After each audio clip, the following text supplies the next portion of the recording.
Bonjour à tous et bienvenue pour ce webinaire sur la hausse des coûts de l'énergie et les mesures, les dispositifs pour les entreprises, comment faire face à cette difficulté passagère.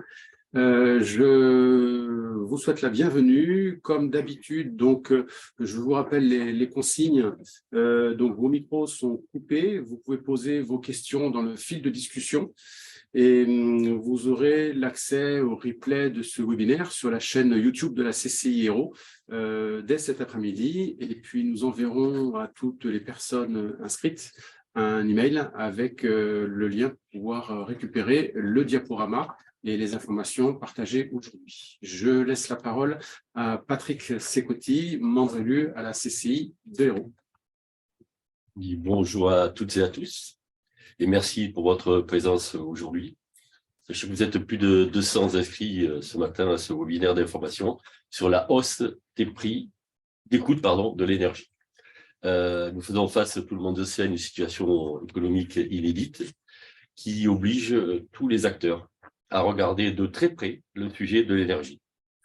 Alors, face à cette situation, André Deljari et le bureau et toute son équipe se sont déjà d'entrée mobilisés très tôt auprès du préfet de l'Hérault, auprès du ministre de l'économie, du ministère, pour faire remonter les difficultés des entreprises, de nos entreprises, notamment sur le territoire, et permettre ainsi d'ajuster les dispositifs au plus près des besoins de nos ressortissants et de nos entreprises. L'ensemble des équipes de la CCI sont aussi mobilisées, bien sûr, pour accompagner nos entreprises sur ce sujet de l'énergie.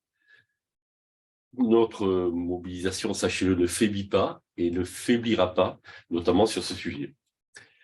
Alors, le contexte actuel nécessite de prendre en compte la complexité de ce sujet sur l'énergie qui était souvent par le passé oublié.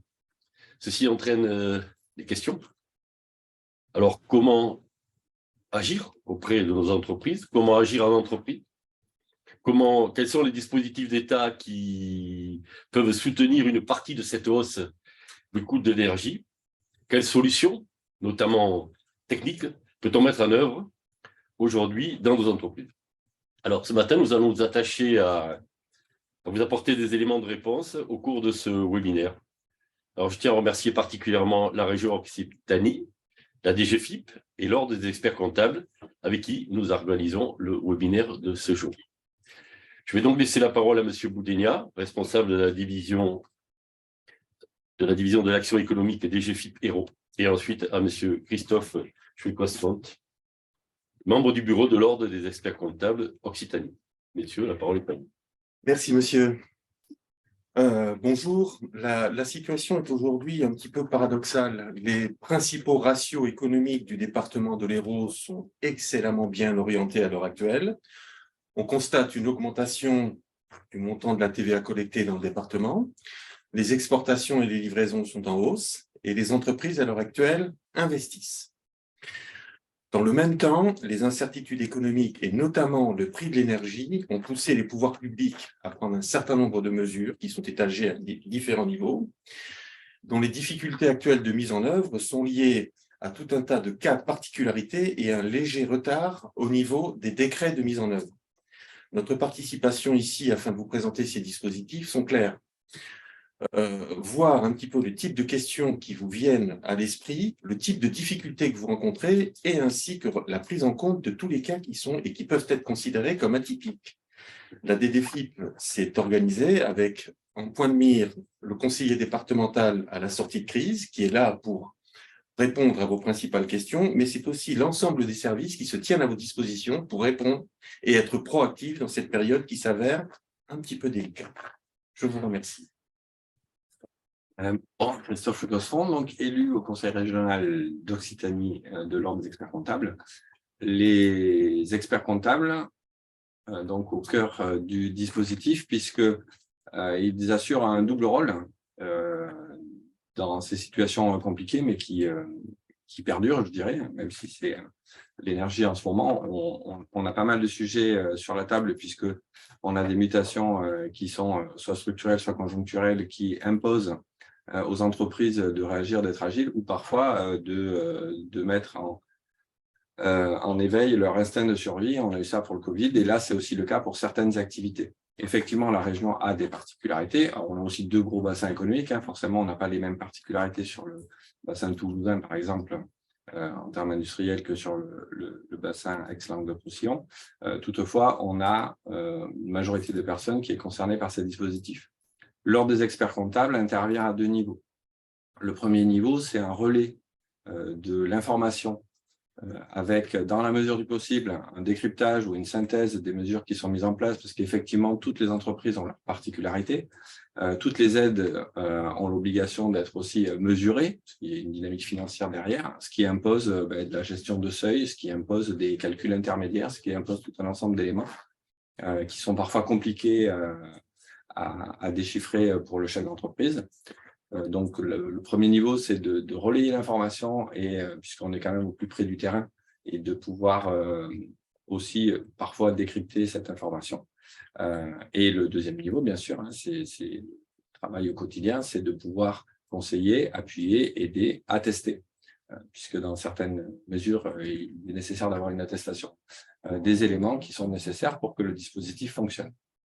Voilà les points clés où les experts comptables, sur ces 2 points, interviennent au quotidien dans l'état des mesures. Ceci dit, c'est le cas pour toutes les mesures. On a la loi de finances aussi qui arrête. Donc, toutes ces mesures-là, on a comme rôle de relayer auprès de nos entreprises et de faire le lien aussi avec, c'est pour ça qu'on est présent auprès des institutions et des collectivités régionales, locales, pour pouvoir faire le lien, et puis aussi parfois se mettre d'accord, parce qu'on a quand même la richesse de la langue, ça c'est notre force française, mais qui des fois sur un texte peut être appréhendé ou compris de manière différente. C'est pas aussi simple. Qu'est-ce qu'un EBE, qu'est-ce qu'un IBE, voilà. L'attestation, elle part où? Il y a tout un aspect pratique aussi qui des fois échappe aux mesures, parce qu'il y a plein de cas particuliers, je suis d'accord. Quasiment tous les cas sont un peu particuliers. Et donc, après, il faut trouver cette agilité et puis trouver des solutions pratiques pour expliquer quel contact prendre. On a basiquement eu la question, envoyer les demandes des attestations, mais où voilà, il y a pléthore de fournisseurs d'énergie depuis la déréglementation, parce que l'origine, effectivement, de la situation de crise vient du fait qu'effectivement, on a aussi une déréglementation qui est intervenue en 2021 et qu'en 2022, il y a une crise internationale qui fait que ça a déboulonné la déréglementation qui, a priori, aurait pu se passer en douceur, sauf que voilà, la fluctuation des cours de l'énergie ont impacté largement le secteur d'activité et notre économie. Voilà. Et donc, on sera aussi à même de répondre à toutes les questions, soit directement, soit indirectement, pour que tout le monde puisse trouver réponse et soutien dans ces mesures. Je vous remercie, je vous souhaite un bon webinaire. Merci beaucoup pour vos interventions. Je vous propose que nous passions maintenant à la présentation des détails des dispositifs d'État. Je vais appeler Madame Laurence Garcia. Et Laurence Garcia, donc de la DGFiP, qui, en compagnie de M. Boudenia, vont nous présenter les différentes mesures de l'État face aux hausses des coûts de l'énergie. Je vous rappelle que tout au long de ce webinaire, vous pouvez poser vos questions dans le fil de discussion. Et nous espérons d'y répondre pendant le webinaire. Et puis, pour les questions qui n'auront pas pu être traitées, nous pourrons les voir dans un deuxième temps. Madame Garcia, vous avez la parole, monsieur Boudenia. Bonjour à toutes et à tous. Alors, je suis ici aujourd'hui effectivement pour vous présenter les différents dispositifs d'aide aux entreprises. Donc, mon rôle essentiel au départ est effectivement d'informer les entreprises sur toutes ces aides mises à disposition par l'État. Mais j'ai également un autre rôle que je tiens à vous préciser, c'est aussi je suis un vecteur de communication vers la centrale. C'est-à-dire que votre entreprise, peut-être, ne rentre pas dans les critères. On a des critères qui sont discriminants. Il y a encore des trous dans la raquette sur toutes ces aides, on en est tout à fait conscient. Si vous ne rentrez pas dans ces aides, si vous êtes vraiment dans une situation désespérée, n'hésitez pas à me contacter et moi je ferai remonter ces difficultés. C'est aussi mon rôle. Par ailleurs, si vous avez des difficultés avec votre fournisseur, vous avez maintenant une cinquantaine de fournisseurs, tous ne jouent pas forcément leur rôle de la même façon. Et là aussi, je suis un vecteur de communication au niveau gouvernemental. Donc, si votre fournisseur pratique des prix qui sont hors normes, ou si vous avez l'impression que les choses ne sont pas tout à fait normales, n'hésitez pas également à m'en faire part. Vous trouverez de toute façon mes coordonnées sur le diaporama qui vous sera envoyé à la fin de ce webinaire. Voilà, donc on va commencer tout de suite sur mon premier rôle qui est en fait de vous expliquer de façon simple, si possible, les aides et surtout leur cumul. Donc, on va faire ça on va partager on va faire ça en forme de logigramme, un logigramme par type d'entreprise, ce qui est le plus simple. On va commencer par les TPE, puisque c'est là que les aides sont les plus nombreuses et se cumulent. Donc, je rappelle simplement pour mémoire ce qu'est une TPE. Une TPE, c'est une entreprise qui a moins de 10 salariés, au sens ETP, et qui réalise un chiffre d'affaires inférieur à 2 millions. Là, c'est le cadre. Donc, pour ces entreprises, le critère discriminant va être la taille du compteur. Donc, vous avez un compteur inférieur à 36 kVA, vous êtes éligible au bouclier tarifaire. Alors, plus précisément, vous avez un compteur inférieur à 36 kVA, vous êtes en tarif réglementé ou vous êtes sur un tarif indexé au tarif réglementaire de vente de l'électricité. Dans ce cas-là, vous êtes éligible au bouclier tarifaire. Alors, c'est simple, si vous êtes éligible au bouclier tarifaire, vous avez simplement une attestation à fournir à votre fournisseur d'électricité. Alors, en principe, les fournisseurs ont déjà pris contact avec vous, puisque ceux qui sont les entreprises en bouclier tarifaire sont déjà connus des fournisseurs d'énergie. Dans le doute, si votre fournisseur ne vous a pas contacté, renvoyez cette attestation. Elle est disponible sur le site impôts.gouv.fr. De la même façon, on pourra vous mettre un lien en fait, pour accéder à cette attestation. Si vous êtes toujours de la même façon en compteur inférieur à 36 kVA, mais que vous êtes en offre de marché, vous avez une espèce de bouclier. Ce n'est pas tout à fait le bouclier tarifaire, c'est ce que l'on appelle une garantie de prix. C'est-à-dire qu'on va appliquer sur votre facture une réduction, alors qui est égale en fait, je ne vais peut-être pas trop rentrer dans les détails, mais la différence entre le tarif réglementé avant et après bouclier tarifaire. Et ce prix cette réduction de prix sera appliquée directement sur votre facture. Ce prix ne pourra jamais dépasser les 280 € du mégawattheure. Là, même technique, et même que pour le bouclier tarifaire, vous avez simplement une attestation à envoyer à votre fournisseur. Donc, moins de 36 kVA, bouclier tarifaire, garantie de prix, vous n'avez qu'une attestation à envoyer à votre fournisseur qui, normalement, a déjà dû prendre contact avec vous pour remplir cette attestation.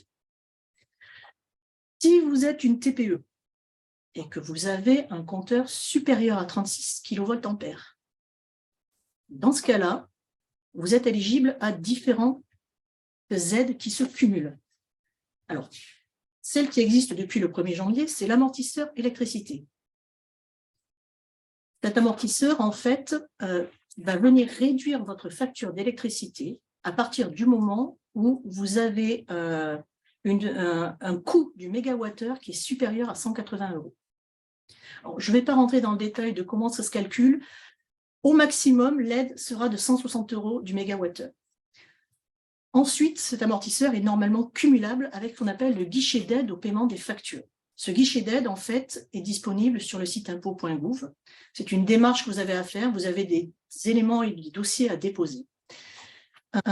Entre-temps est arrivée une nouvelle aide. Je pense que vous en avez tous entendu parler. Cette aide du prix garanti de 280 € pour toutes les TPE. Alors, ce qui va se passer, c'est qu'en fait, sur votre facture d'électricité, vous allez avoir une réduction directement faite par le fournisseur pour l'amortisseur et pour ce tarif garanti. De la même façon que pour les compteurs inférieurs à 36 kVA, pour le tarif garanti et pour l'amortisseur électricité, vous n'avez qu'une attestation à fournir à votre fournisseur d'électricité. Le guichet est un petit peu différent puisque vous devez vous faire la démarche d'aller sur le site pour remplir une demande.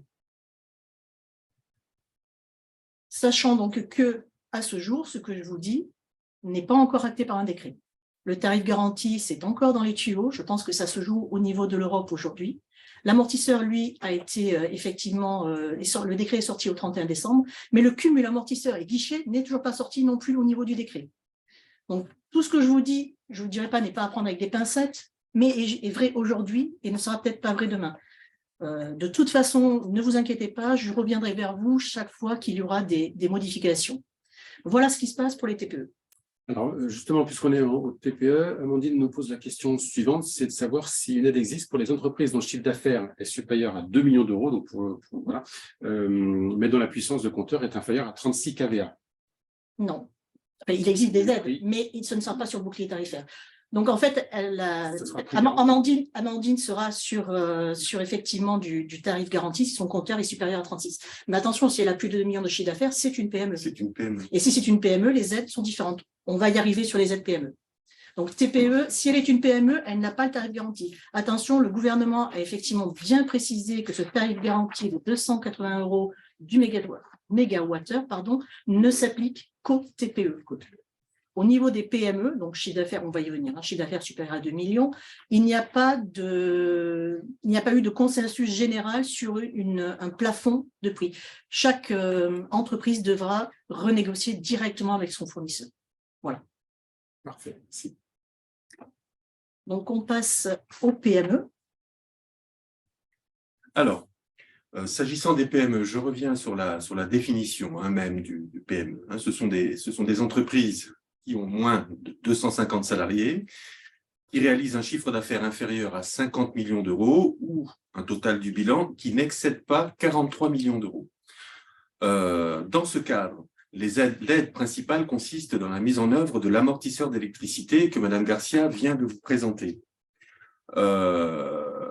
L'État, dans ce cadre, va prendre en charge une partie de la facture d'électricité. Alors, on peut globalement indiquer que l'État va prendre environ 20% de la hausse constatée, et ce montant sera déduit directement sur la facture. Madame Garcia vous a indiqué, je le confirme, il est à ce stade inutile de rentrer dans le détail des modalités de calcul de cette aide, mais je dois vous dire, ceci étant, qu'au-delà d'un prix payé de 500 € par mégawattheure, l'aide atteint son maximum de 160 € d'aide par mégawattheure. Pour bénéficier de cette mesure, l'entreprise doit uniquement transmettre une attestation d'éligibilité directement à son fournisseur d'énergie. Alors, les documents ont été simplifiés au maximum pour que les entreprises ne perdent pas un temps infini à remplir ces éléments d'information. En principe, on ne va pas au-delà de trois éléments d'information à transmettre. Alors voilà, en ce qui concerne l'amortisseur d'électricité, on ne s'arrête pas là spécifiquement, puisque dans certaines circonstances, les entreprises PME pourront bénéficier du guichet d'aide au paiement des factures de gaz et d'électricité. Alors, on rentre dans une hypothèse qui est un petit peu différente, parce que là, on va rentrer dans le cadre d'une aide qui va bénéficier aux entreprises qui auront constaté une évolution défavorable et en tout cas extrêmement significative du montant de leur facture d'énergie. Bien entendu, cette aide, ainsi que le logigramme vous le montre, se cumule avec l'amortisseur d'électricité. La périodicité de cette aide, elle est bimensuelle, enfin donc tous les 2 mois. Bimestriel. Bimestrielle plutôt. Et là, dans cette hypothèse, les entreprises doivent également se connecter à leur espace professionnel sur le site impôts.gouv. Un certain nombre de conditions doivent toutefois être respectées. C'est des entreprises qui doivent avoir été créées avant décembre 2021. Elles ne doivent pas, à ce jour, disposer de dette fiscale ou sociale. Elles ne doivent pas non plus être en procédure de sauvegarde, de redressement ou de liquidation judiciaire. Et bien entendu, cela s'entend, ne pas exercer une activité de production d'électricité, de chaleur. Les établissements de crédit ou financiers ne sont pas concernés par la période, par cette aide. Veuillez m'excuser. Donc, dans le cadre de ce guichet, vous avez une aide générique qui concerne les dépenses d'énergie sur la période supérieure à 3% du chiffre d'affaires 2021 et une augmentation de plus de 50% du prix unitaire de l'électricité. Alors, les entreprises disposent d'un simulateur qui est à leur disposition sur le site impôts.gouv.fr, qui est relativement bien fait. Et nous vous conseillons de vous y rendre de façon assez rapide. Les entreprises disposent également d'une aide qui peut être considérée comme renforcée.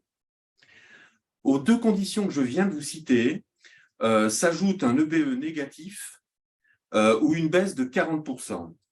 Alors, ces aides sont étagées de 4, 50 jusqu'à 150 millions d'euros. Alors, ça touche quand même un type d'entreprise extrêmement particulière sur le plan pratique. Je ne pense pas qu'au sein du public actuel, nous ayons ce type d'entreprise qui soit concerné. Ah. C'est les ETI. Alors, je profite du chapitre sur les PME. Kevin nous pose la question suivante de savoir, demande si on peut confirmer qu'on ne parle pas de PME au sens communautaire. Si, on parle, on parle de PME. on parle de PME. Alors, je ne veux pas rentrer dans des détails inutiles, mais une grosse partie des définitions qui sont données dans le cadre de ces dispositifs d'aide sont liées aux définitions européennes, que ce soit dans le cadre des PME, mais que ce soit aussi au niveau de la définition de groupe. Ce n'est pas le groupe fiscal dont nous parlons, hein, c'est le groupe au sens de la définition européenne. Merci bien. Alors, j'en reviens à dernier point qui concerne donc les entreprises de taille intermédiaire, hein, c'est-à-dire les entreprises qui ont entre 250 et moins de 5000 salariés, dont le chiffre d'affaires annuel ne dépasse pas 1,5 milliard. Elles ont uniquement droit au guichet d'aide au paiement des factures de gaz et d'électricité. Je ne pense pas à ce stade qu'il soit nécessaire de s'étendre plus sur ce type d'aide. Entre les simulateurs et les éléments d'information figurant sur le site du gouvernement, il y a énormément d'informations précises s'agissant des ETI. Merci. On a fait le tour de la présentation des aides. S'il y a des questions, n'hésitez pas. Donc, je vous invite à poser vos questions dans le chat. Nous y répondrons par la suite. Nous allons maintenant passer à une présentation. Oh, pardon, voilà, c'est bon. Présentation des différentes solutions pour les entreprises face à cette crise de l'énergie. Il y a une vraie importance aujourd'hui à réfléchir plus que jamais sur la maîtrise de ces coûts d'énergie.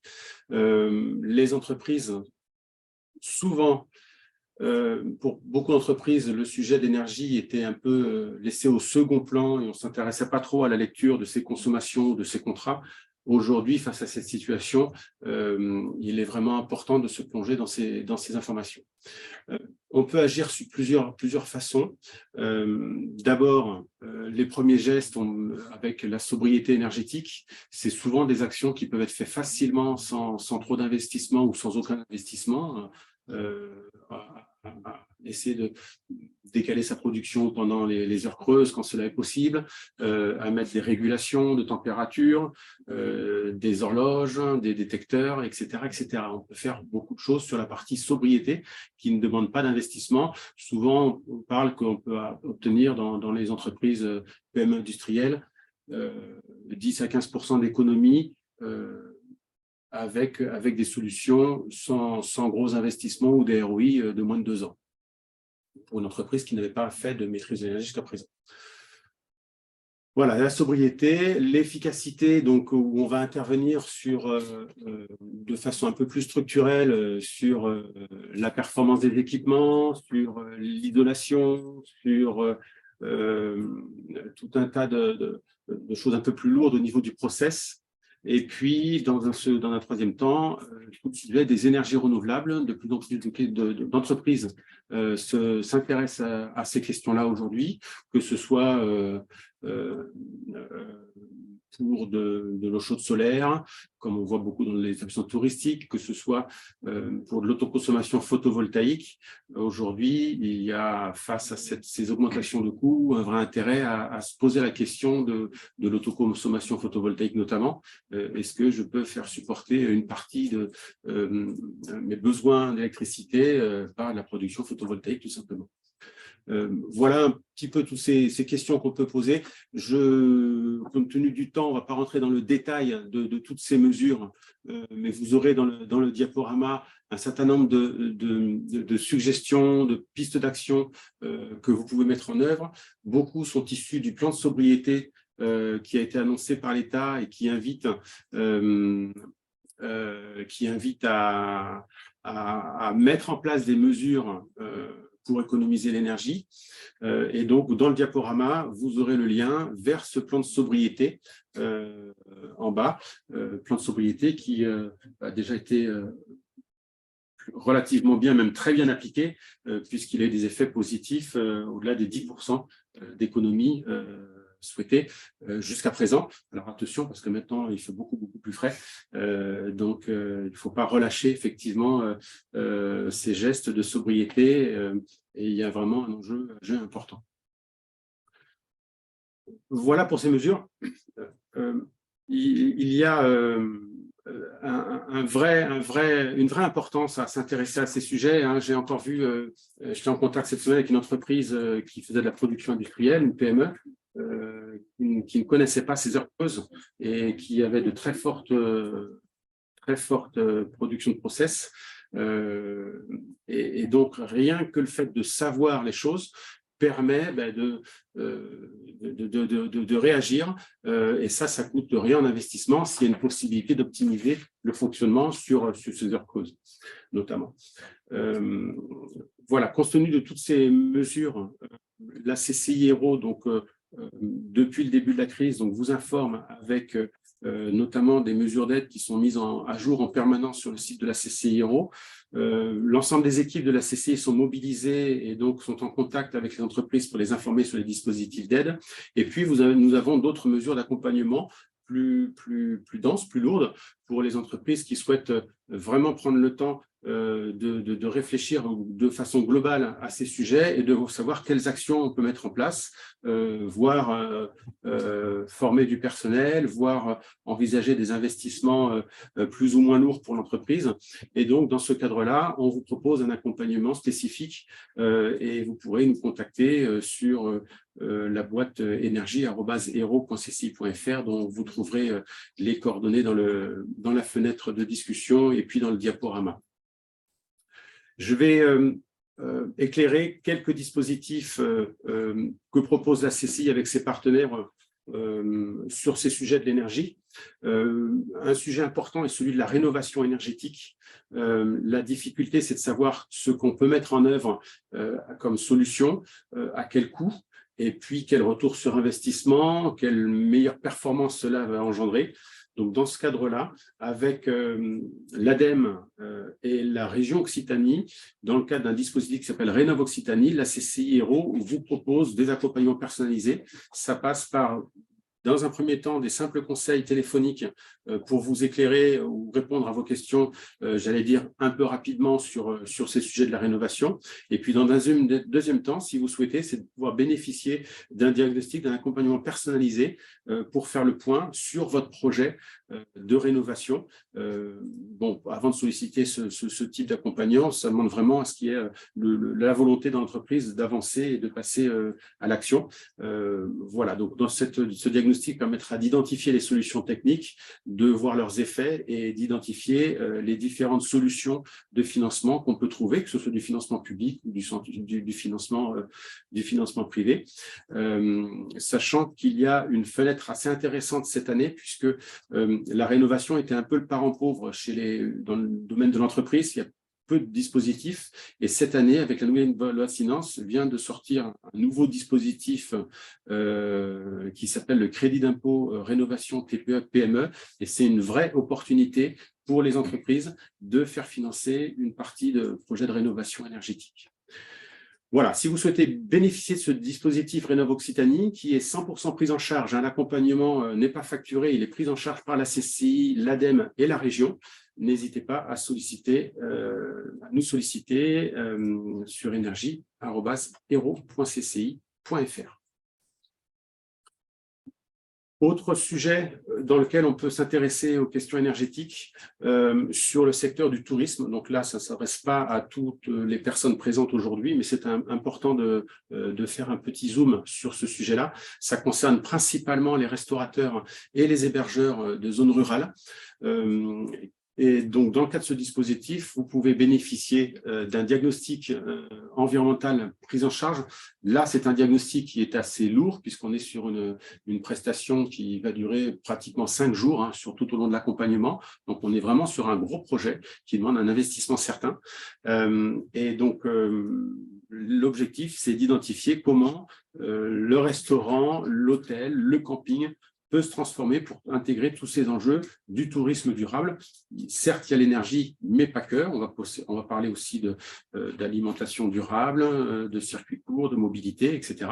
Mais il y a tout un volet sur la partie énergie dans le cadre de ce fonds tourisme durable, notamment sur la rénovation, le confort d'été, le confort d'hiver, le froid commercial, les économies d'eau qui peuvent inclure derrière avoir comme conséquence de faire des économies de chauffage de l'eau, bien entendu, et la mobilité. Donc, il y a beaucoup de choses. Il y a plus de 70 lignes d'investissement ou de formation ou de conseils qui peuvent être financés dans le cadre de ce fonds tourisme durable avec des taux qui peuvent aller 70%.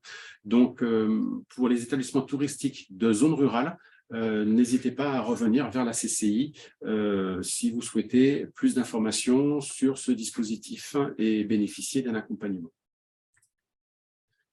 Enfin, on va s'intéresser aux entreprises industrielles pour lesquelles il existe un dispositif particulier qui s'appelle ProREFEI, qui va prendre fin cette année. Donc, c'est la dernière année où il sera possible de bénéficier de ce dispositif national qui est financé notamment par les certificats d'économie d'énergie et avec des financements qui peuvent aller jusqu'à 80% pour les entreprises de moins de 300 salariés.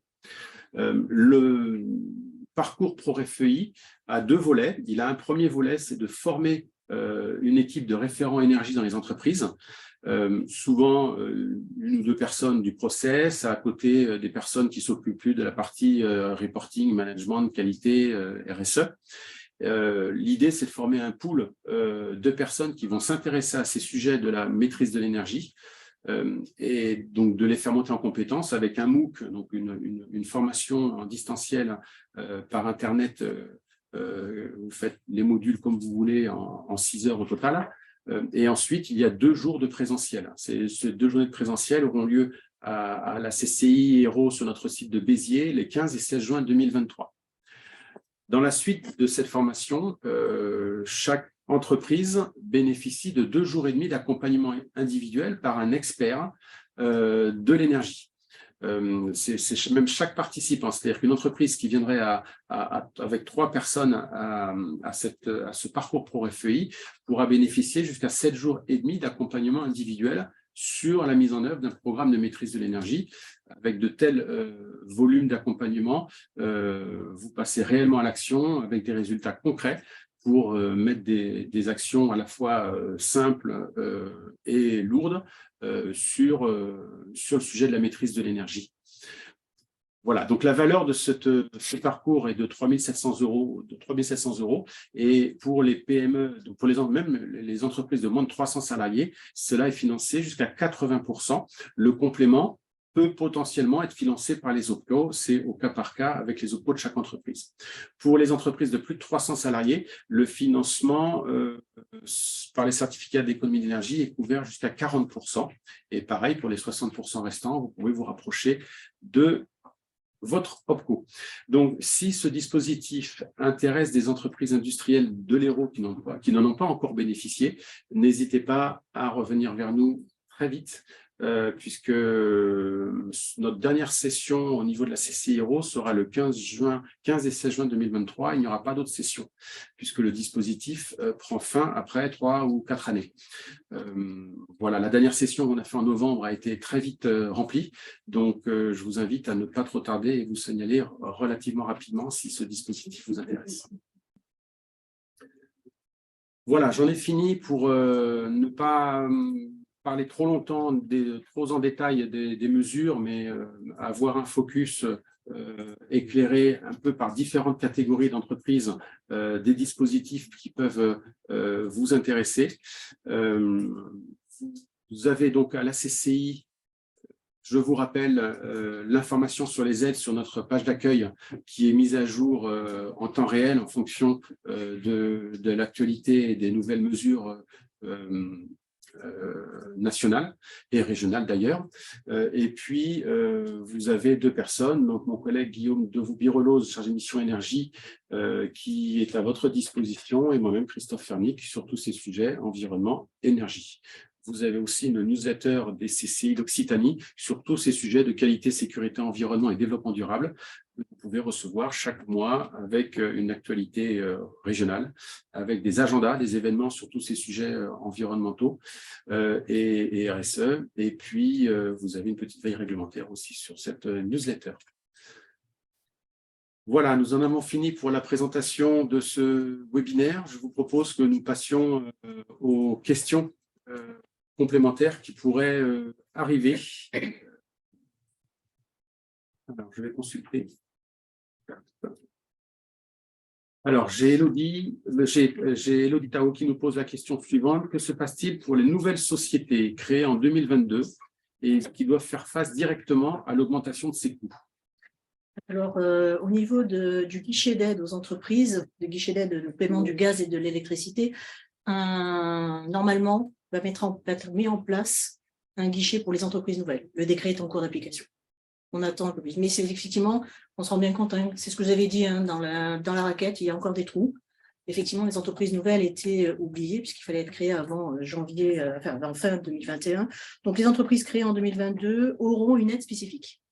Voilà. Pour l'instant, je ne peux pas vraiment vous en dire plus, mais c'est en cours et ça ne devrait pas, le décret devrait plus tarder à sortir. Parfait, merci beaucoup. Alors, on a une question, on revient à une question de Sébastien sur les groupes et sur la taille des entreprises. Je souhaiterais savoir si ces aides prennent en compte la taille des entreprises qui appartiennent à un groupe. Est-ce que l'aide est à réaliser individuellement pour chaque filiale ou uniquement pour le groupe? Alors là, le décret n'est pas sorti, mais de ce que nous avons compris, à ce jour, les entreprises qui font partie d'un groupe, normalement, ne sont pas éligibles aux aides amortisseurs ou aux boucliers.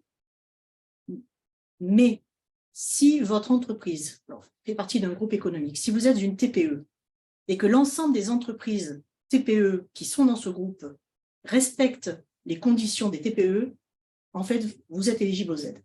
C'est un petit peu compliqué. Je vous prends un exemple simple. Vous avez 3 TPE dans un groupe. Si les effectifs cumulés et le CA cumulé des 3 TPE reste inférieur au seuil des TPE, vous êtes éligible aux aides.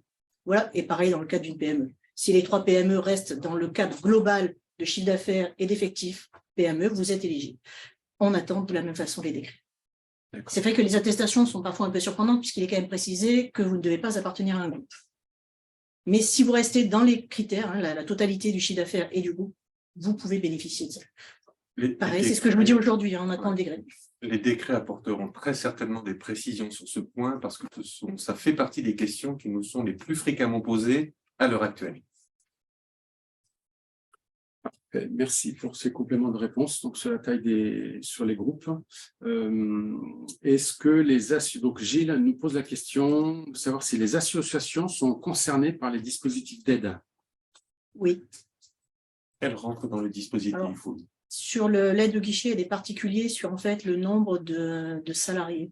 Il faut que l'entreprise ne soit. Alors, j'ai plus tout le détail. Je peux rechercher exactement et lui donner la réponse. Mais les associations sont éligibles. Au niveau du guichet, il faut qu'il y ait au moins un salarié. Et pour le bouclier, je crois qu'elle ne soit pas aux impôts commerciaux. Est-ce que vous avez peut-être plus d'infos? Je fais la recherche et je vous donne la réponse. Je le note. Parfait. Je ferai passer la réponse. Valérie nous pose la question suivante. Comment s'assurer que le fournisseur d'énergie a bien appliqué le bouclier tarifaire ou l'amortisseur électrique? Normalement, vous le verrez sur la prochaine facture. Sur la facture sera normalement nommément marqué le montant de l'amortisseur et l'application du bouclier tarifaire. Alors, les premières factures devraient porter ces mentions à partir de fin février. On est effectivement à un décalage. Hein. Les entreprises ont jusqu'au 31 mars pour fournir les attestations, que ce soit aussi bien au niveau de du bouclier tarifaire que de l'amortisseur fiscal. Donc, le temps que ces attestations soient reçues pour les fournisseurs, on va avoir un petit décalage, mais ça sera mentionné sur la facture directement.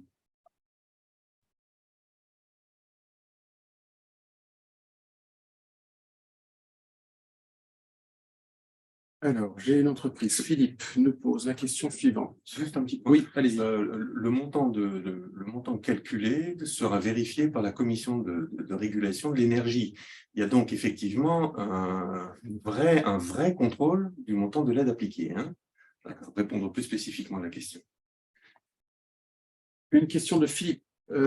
J'ai pris depuis le mois de novembre 2022 250% d'augmentation pour le gaz. Mon contrat a été signé le 26 avril 2022 chez, je ne vais pas citer le fournisseur à l'écran. Comment faire réduire cette facture? Je n'arrive pas à joindre mon fournisseur depuis 3 semaines. Que faire? Le médiateur de l'énergie. Sur le diaporama, vous aurez un lien avec les références du médiateur de l'énergie. Ceci étant, si votre facture... Alors, au niveau du gaz, on a remarqué que les aides sont quand même plutôt tournées vers l'électricité, hein, que ce soit le bouclier tarifaire ou l'amortisseur ne concerne en fait que les factures d'électricité. Pour le gaz, il n'y a qu'une aide, c'est le guichet. C'est le guichet. Voilà. Ceci étant, l'entreprise est peut-être éligible au guichet, ce serait intéressant de voir la chose afin de plafonner sa dépense. Mais la renégociation, si ça bloque avec le fournisseur, il peut me faire passer l'information. Je peux faire remonter effectivement au niveau national si vraiment il y a un blocage de la part du fournisseur, mais il peut également saisir le médiateur de l'énergie. Attention, il y a une subtilité, médiateur de l'énergie, c'est pour les TPE. C'est pour les TPE. Et médiateur des entreprises Voilà. pour les PME. Donc, pour Philippe, selon le cas, si vous êtes moins de 10 salariés, ce sera le médiateur de l'énergie, sinon ce sera le médiateur de l'entreprise, dont on fournira les coordonnées dans le diaporama. Ils sont déjà peut-être... L'énergie, c'est sûr, mais on pourra... On rajoutera celle du médiateur de l'entreprise. Corinne nous pose une question technique sur le crédit d'impôt. Je vous y répondrai après parce que à chaud, je ne veux pas dire de bêtises. Donc, nous répondrons par email par la suite. Dans le cadre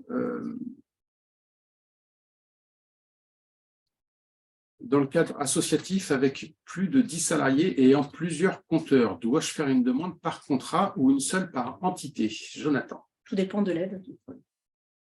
L'aide, normalement, au niveau du guichet d'aide, se fait à la maille du SIREN, donc à la maille de l'entreprise, de l'association. Mais tout dépend du type d'aide qu'il va demander. L'aide se fait à la maille de l'entreprise, mais se fera au niveau de chacun des compteurs, si vous voulez, plus exactement. Voilà comment ça fonctionne.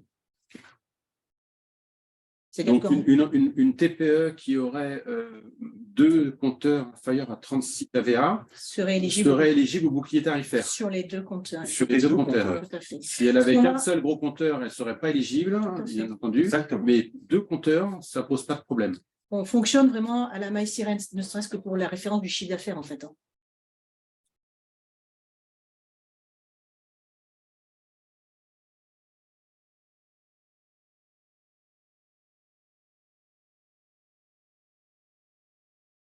Alors, une petite question de Dominique qui était un petit peu longue à lire et avec pas mal d'informations. Donc, on va essayer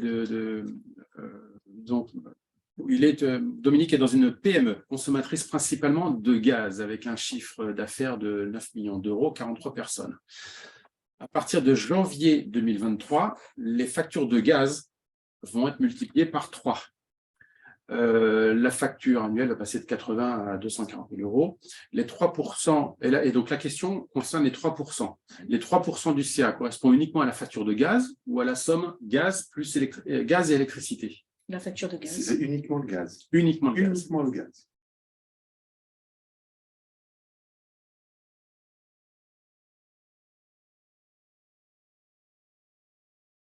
Amandine nous pose la question suivante. Si on transmet l'attestation maintenant, donc on va dire en février, est-ce qu'il y a une régularisation de la facture de janvier, par exemple, ou un avoir qui sera fait? L'amortisseur fiscal est applicable au 1er janvier, donc ce sera effectivement rétroactif. Le bouclier, par contre, tarifaire électricité est applicable au mois de février. Donc, de la même façon, si ce n'est pas sur la facture de février, ça sera fait rétroactivement en février.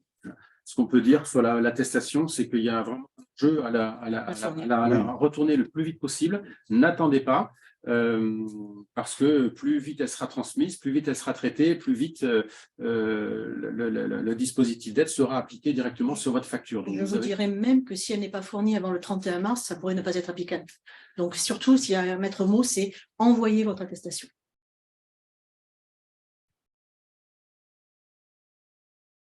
Après, beaucoup de fournisseurs ont quand même envoyé des mails.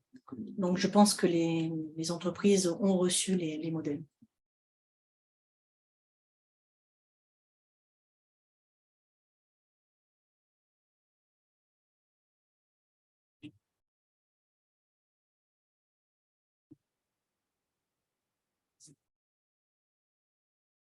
Donc, nous avons encore une demande sur les groupes. Nous faisons partie d'un groupe et nous sommes multisociétés détenant plusieurs filiales. Pour les aides, que dois-je retenir? Sirène ou SIRET de chaque filiale? Un dossier pour chaque filiale? Point d'interrogation. Ça se fait à la main du Sirène. Ça se fait à la main du Sirène. OK.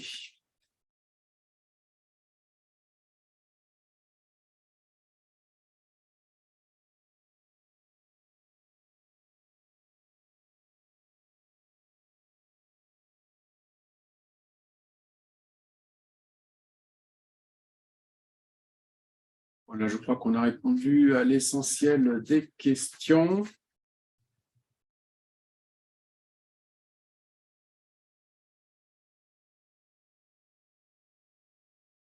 Corinne nous pose la question suivante. Y a-t-il une rétroactivité sur le calcul des aides? Nous sommes concernés depuis le 14 décembre avec un prix à 1066 € au mégawattheure. Nous avons eu 10. Nous avons eu une fois 10 et nous sommes d'une TPE.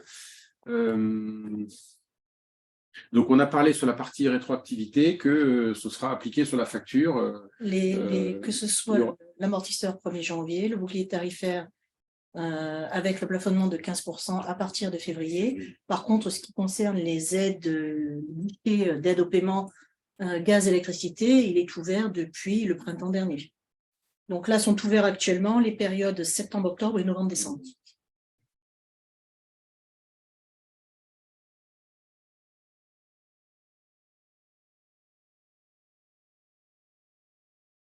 Je suis gérante d'une plage. J'ai actuellement un compteur de chantier fourni par la mairie. Le temps de faire mon raccordement propre.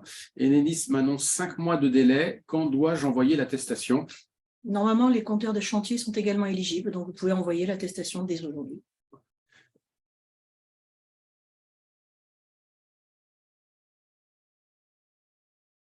Alors, une question qui concerne les entreprises en sauvegarde. Ça veut dire qu'elles sont exclues des dispositifs d'aide? Non, les entreprises en plan de sauvegarde sont considérées comme in bonis, donc ne sont pas exclues. C'est dans cette phase de période d'observation, en fait, quand vous rentrez en sauvegarde, en redressement. Dans cette phase-là, on ne sait pas quel est l'avenir de la société.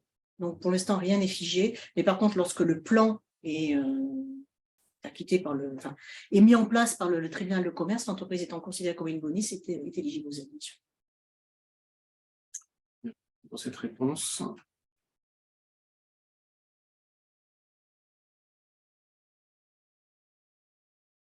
Bonjour, je souhaite créer une laverie automatique pour 2023. Quelles sont vos recommandations?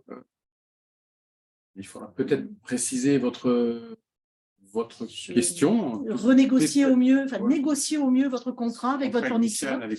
N'hésitez pas à faire le tour avec différents fournisseurs, mais 2023, il n'y aura rien de particulier sur les.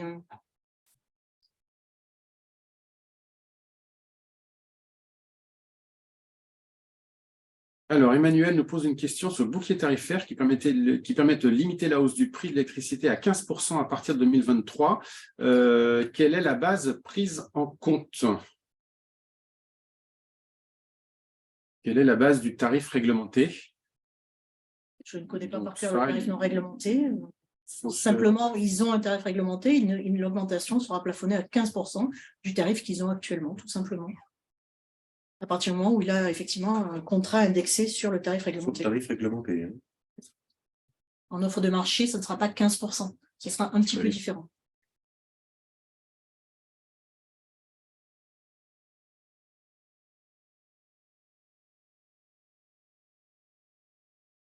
Glacier, compteur 48 kVA en offre de marché, voit son contrat arriver à échéance demain. S'il ne faillit, son contrat est renouvelé. En tacite reconduction, il a reçu une offre de prix élevée qui l'engagerait sur 2 ans. Quelle est la meilleure stratégie? Attendre, renégocier en avril ou s'engager maintenant? Je ne connais pas l'avenir pour l'instant, c'est un petit peu compliqué de donner une réponse. Le mieux, c'est déjà d'essayer de renégocier. Si la renégociation du contrat est sur 2023, en tout cas, il ne pourra pas bénéficier du tarif garanti de 280. Seul le tarif de 280 € du mégawattheure, on ne l'a peut-être pas précisé tout à l'heure, ne s'applique qu'aux entreprises en tarif non réglementé qui auraient renégocié leur contrat au cours du second semestre 2022. Donc, à partir de 2023, c'est à l'entrepreneur d'essayer de renégocier au mieux son contrat et en cas de difficulté, effectivement, toujours pareil, de voir le médiateur de l'énergie ou de l'entreprise. Et en tout état de cause, de faire jouer la concurrence. Voilà. Et pour ceux qui souhaitent, vous avez aussi des experts qui peuvent vous accompagner. Vous avez sur ces sujets-là, vous avez notamment des bureaux d'études énergie ou des courtiers énergie qui peuvent vous accompagner, notamment sur ces mises en concurrence et sur les choix des contrats. Mais il y a effectivement des réponses qui sont des inconnus et qu'à un moment donné, il va falloir prendre un risque sur quand est-ce que je m'engage, sur quelle durée. Il y a des variables qu'il va falloir analyser et il est quelqueis bon de se faire accompagner. Difficile de suivre l'évolution du prix du marché de l'électricité actuellement. Donc c'est vrai que mais oui, l'entreprise a intérêt à se faire effectivement aider, mais et renégocier au plus juste.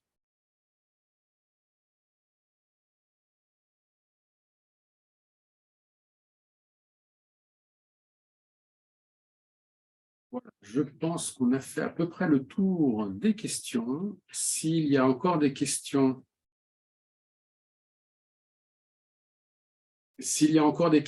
je vous invite, vous pourrez de toute façon, après le webinaire, continuer à nous envoyer des messages sur énergie@hero.cci.fr. Dans les diaporamas que nous allons vous envoyer, vous aurez les coordonnées de Laurence Garcia et de M. Godénia de la DGFIP. Vous aurez les coordonnées de vos conseillers à la CCI Hérault, mon collègue Guillaume de Vaubirelos et moi-même pour répondre à vos questions et vous accompagner dans votre dans vos plans de développement ou les difficultés rencontrées ou des projets d'investissement. Et puis, vous aurez accès au replay et au diaporama complet avec toutes les informations. Voilà, je vous remercie à tous pour votre très forte mobilisation. Et puis, je vous annonce d'ores et déjà que nous allons organiser d'autres